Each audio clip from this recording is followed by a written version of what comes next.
Bună, salutare, eu sunt Sanshi, așa o să spuneți pe YouTube. Sanshi. Decât Sanson, nu știu cum, mi-am uitat și numele, sunt anonimă. Dar astăzi sunt la, cum se numește, Kaufland.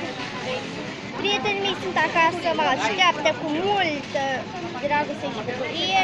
Încă comandăm. Dar văd că nu vine încă nimeni. Da. Hei, să vedem, să admirăm jur. Dar știți ce cald e? Nici nu vă dați seama. Da, atât m-a luat manera, adică gaming tătăcica.